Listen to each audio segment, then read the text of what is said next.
Manchester City have lost the only chance of them leaving this season with a trophy. It's very, very sad, that Manchester City are leaving, this season without a trophy for the first time since the 2016-2017 season. Man, bro, I'm not happy about this, okay? But before I get on to that, shout out to Crystal Palace. Congratulations to Crystal Palace, for winning their first ever major trophy. Their first ever, since their existence, their first ever major trophy. Shout out to, the defense. The defense were, they were consistent throughout the game. They were consistent in not conceding any goal against Man City.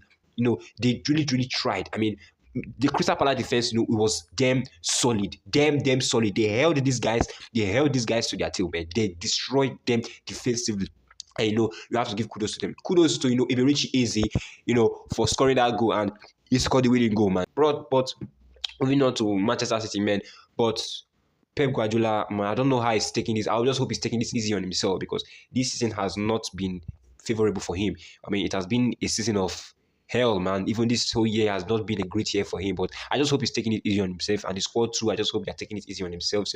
Mamush missed the penalty, man. I don't know how Bro is taking it on himself, but that could have, made them, carry the game to either extra time or the penalties. But all the same, you just have to congratulate Crystal Palace. Then moving on to Henderson. In my 20 years of living in this earth, I have never seen a goalkeeper saving the ball outside the box and it's not a red card. Let's talk about that right now. Henderson saved the ball outside the box immediately before Haaland could touch the ball, and that ball was going to the goal. They said he was going outside, but nigga saved this ball outside the box. He saved the ball outside the box. First of all, a red card first. That's supposed to be a red card first before you even think of whether it was going inside the goal or it wasn't going towards the goal. First of all, it's supposed to be a red card, and the officiating this period, it's due to poor officiating. Okay, the officiating this period has been nothing short of it has been amateur. The officiating has not been. I don't know. Do the rules change every day? Are the rules of football beginning to change? Are they beginning to change? Someone will go offside with just a pinch of his finger, and you say it's offside with just a fingernail. You say it's offside. Meanwhile, they are both at the same line. The line is drawn at both at the same time, but you say it's an offside. You say it's offside. And now, a goalkeeper saves the ball outside the box. Isn't that supposed to be a red card?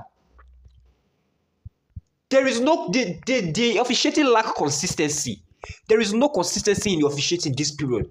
And that's really bothering me. It's really bothering me, because I've not seen where the goalkeeper will save the ball outside the box. I mean, come on, and then he went on to Pep Guardiola and said he didn't do nothing. Bro, you did something. You committed a blunt foul, bro. A blunt foul, a clear foul. Okay? But I don't really know. This sort of thing has been, happening to different clubs who have not won trophies this season. I mean, not this season, who have not won trophies in a long time. Something is working against, but not against, Arsenal, though, because Arsenal problem is coming from me. I tell you guys that your problem is coming from me. So no amount of the bad luck is coming from me. So no amount of however the universe is working, it will not work for you as far as occasional for this year. Bologna, after 50 years, they won their first major trophy after 50 years. Newcastle won their first major trophy after 70 years. Okay? Now, Tottenham are in the finals of the Europa League with Manchester United.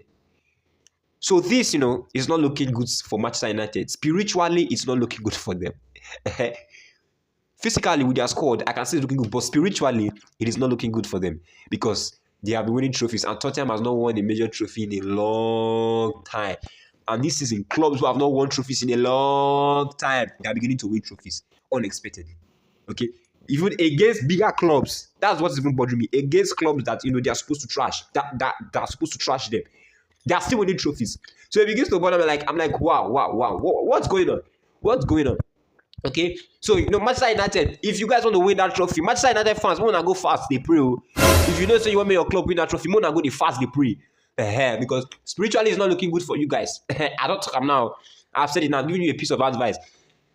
It's not looking good for you guys. So between Chelsea and Man U, one of them go cry next week.